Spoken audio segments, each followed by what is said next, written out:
when the canal trade was flourishing at the beginning, they still had to hurry, didn't they? For them, I mean, they had to work the boats all the time. Yeah. They'd have been the truck drivers of their time, wouldn't Exactly, they? yeah. And they'd feel under stress. Yeah. Because they've got to get their cargo through. That's right. What do they carry?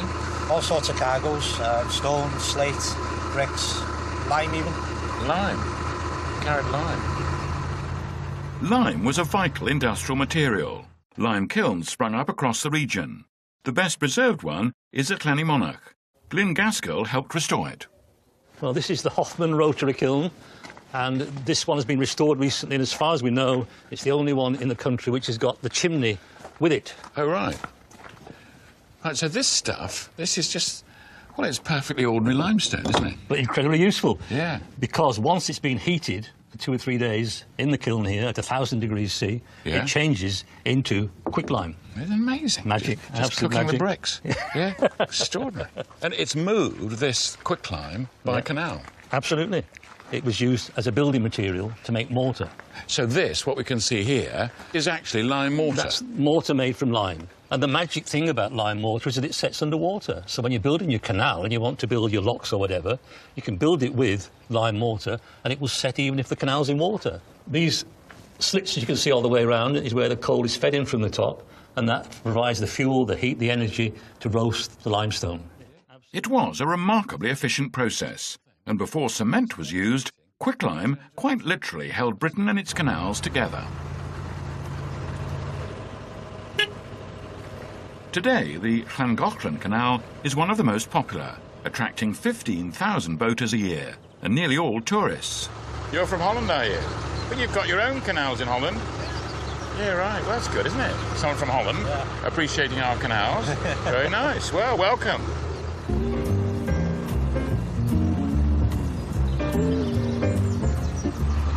Hello. How are you doing? Is that your boat with the Dutch flag on? Yeah. You've got all those canals in Holland. They're much wider and more boats on it, and Right. you can't walk like this. Really? You're good at football, though, aren't you? Yeah.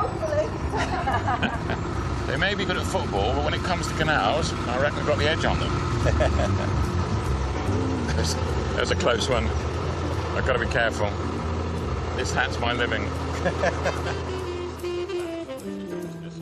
This section of the canal is one of the oldest, completed in 1798. At that time, Ellesmere marked the end of the canal, but then the legendary engineer Thomas Telford, undaunted by the near impassable hills and valleys, set about extending the canal all the way onto Llangollen.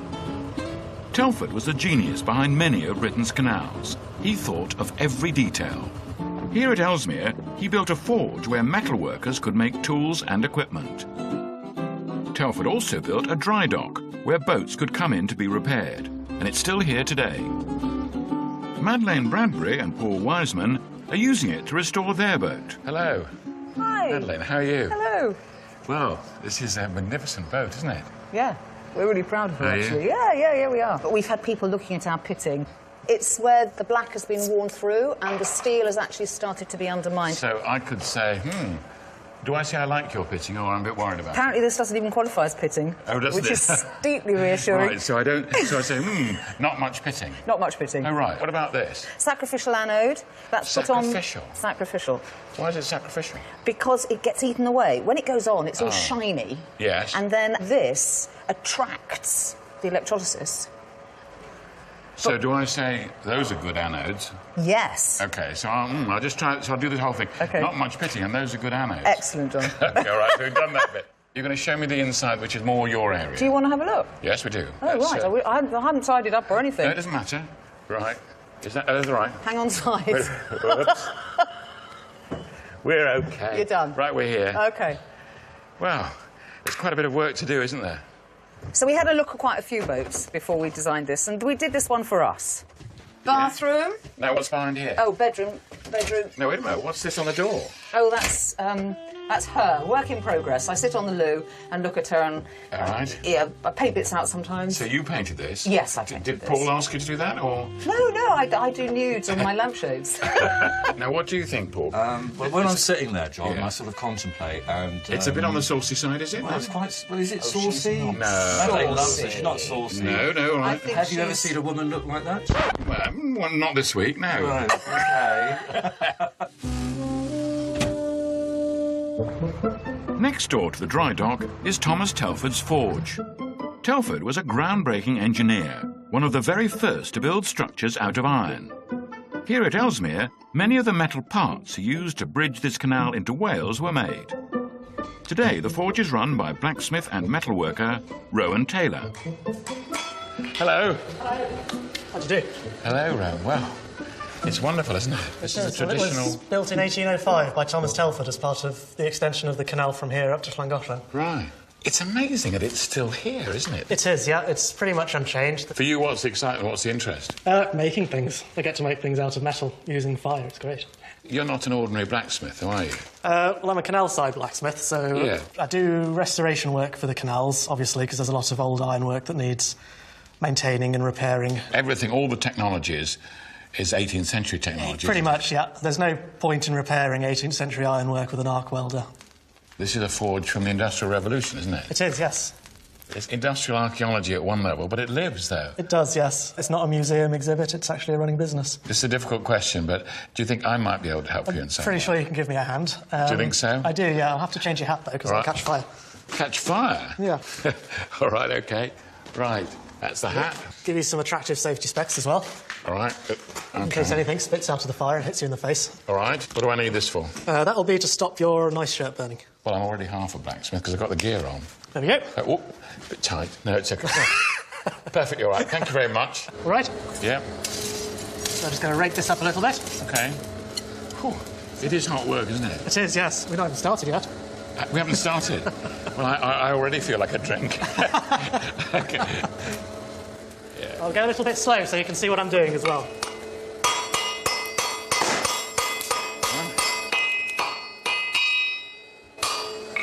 Right. So it looks like that.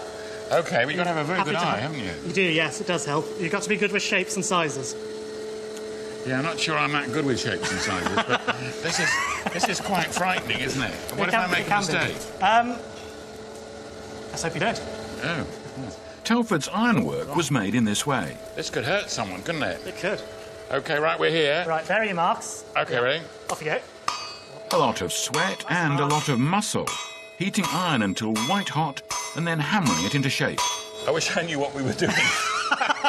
I'm banging, but I've got no idea. Do say if you want to stop, though, and I'll... No, I want to carry on. I want to succeed. OK? Are you happy with what you're doing? Can I leave you alone for a Yeah, bit? no, that's fine. I'll just go on banging, yeah? Yeah, just keep on as you were. Oh, whoops. I'm glad he's gone. It's nearly there. Whoops.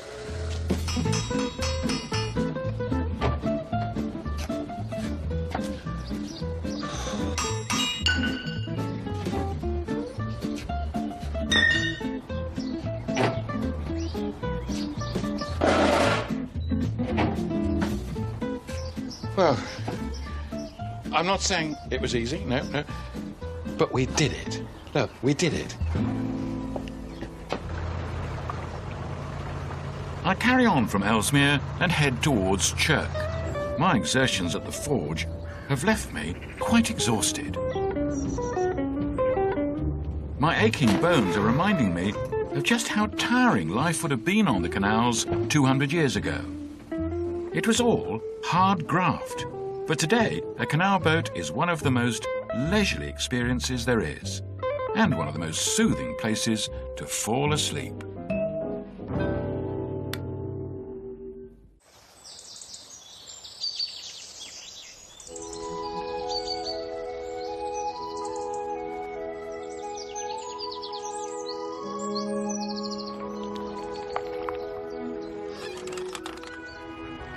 Morning. Morning. Yeah. Morning. What a lovely morning.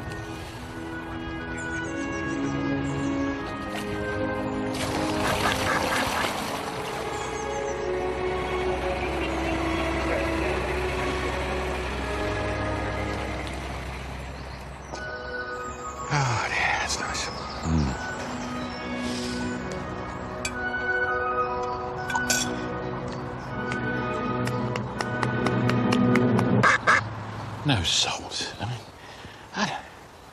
what's the point of breakfast without salt? It's been a great trip so far. Started with me lifting the lift bridge. Then we had the dry docks and the forge at Ellesmere. I tried my hand at metalwork, nearly lost my hand. And now we're looking forward to the high point of the trip, the great aqueduct across the River Dee. This stretch covers one of the most ambitious pieces of canal engineering. First, there are tunnels which give way to some idyllic countryside. I like this. I like this a lot. It really is spectacular. It's wonderful. Hello. Lovely flowers, aren't they? You're coming out to the meadow, and of course now we're getting the lovely wildflowers. Every summer my wife teaches me the main flowers, and every autumn I forget. So I have to go through the whole thing. Every year, what's that? Just see the aqueduct there through the trees. Right, it's somewhere away, isn't it? Yeah. So just a glimpse, get us in the mood. How do you pronounce it? Pontcasolte. I can't do it. Anyway, it's the spectacular aqueduct coming up. The Pontcasolte aqueduct was opened in 1805 and was one of the most impressive engineering feats of its day. It's considered to be one of Thomas Telford's finest creations. I've just recommended an aqueduct of iron. It has been approved and will be executed under my direction upon a principle entirely new. That new engineering breakthrough was the use of iron. It took Telford 10 years to build this aqueduct, and the iron trough containing the canal is supported by pillars 126 feet high, carrying the canal through the air for over 1,000 feet. Well, at last we're here, aren't we? What a sight. So our 20-ton boat is now just heading out over the abyss. Here, it's as if the boat is flying across. Telford's aqueduct has stood as a landmark to man's ingenuity for over 200 years. We don't seem to be supported by anything. We can't see how we're supported. We're in a canal boat, but the sensation is one of being in the air. It is slightly frightening, isn't it? Because there I can't see anything. I think I'll stay on this side. That just plunges down.